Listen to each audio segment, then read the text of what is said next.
Hey, I'm PH and welcome to Good Bible Knowledge with PhD. In this set of videos, I want to study the words and works of Jesus to give a clear understanding and a deeper appreciation of the love of God expressed through this most important figure in human history. And I hope these videos will help you in your own spiritual journey in Jesus. Let's get started. In the last few months of Jesus' time on earth, he concentrated on training his disciples to continue the ministry of the gospel in anticipation of his pending crucifixion, resurrection, and ascension into heaven.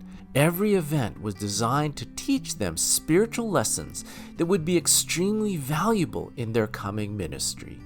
One evening while on the shore of Galilee, Jesus told his disciples to get into a boat and travel to the other side of the sea while he dismissed the crowd that had recently gathered around them. Afterwards, Jesus went up to a mountain alone to pray. After several hours had passed, when the disciples had gone a considerable distance from the shore, the boat was caught in a violent storm. As these experienced sailors desperately strained against the waves, they looked out into the storm and were stunned to see Jesus walking on the water. Thinking he was a ghost, the disciples were terrified and cried out in fear.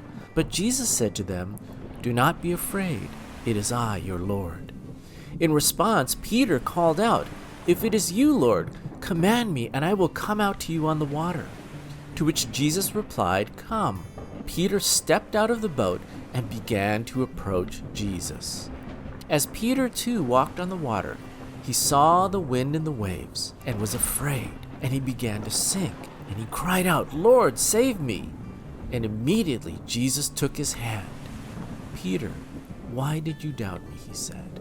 When they got to the boat, the storm stopped suddenly, and they rowed to the other side of the shore, just as Jesus commanded. In this particular incident, Jesus asked the disciples to do something that as fishermen they had done many times in the past. And yet in this situation they were faced with an obstacle which they absolutely could not overcome no matter how hard they tried. The picture of Jesus walking effortlessly upon the waves was an unforgettable picture of his power and authority.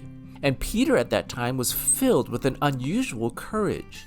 And even when Peter's faith began to fail, he simply cried out, "Jesus, save me!" And Jesus immediately responded. It is significant that in the end, with Jesus' power, the disciples were eventually able to fulfill his command and go to the other side of the sea. This was another valuable spiritual lesson impressed upon the hearts of the disciples and us. Jesus commands us to follow him. And whether it is the most simple task or facing impossible obstacles, Jesus will enable us to accomplish all that he has commanded if we continue to trust in him and seek him with all our hearts. Thanks for listening to another episode of Good Bible Knowledge. We'll see you next time.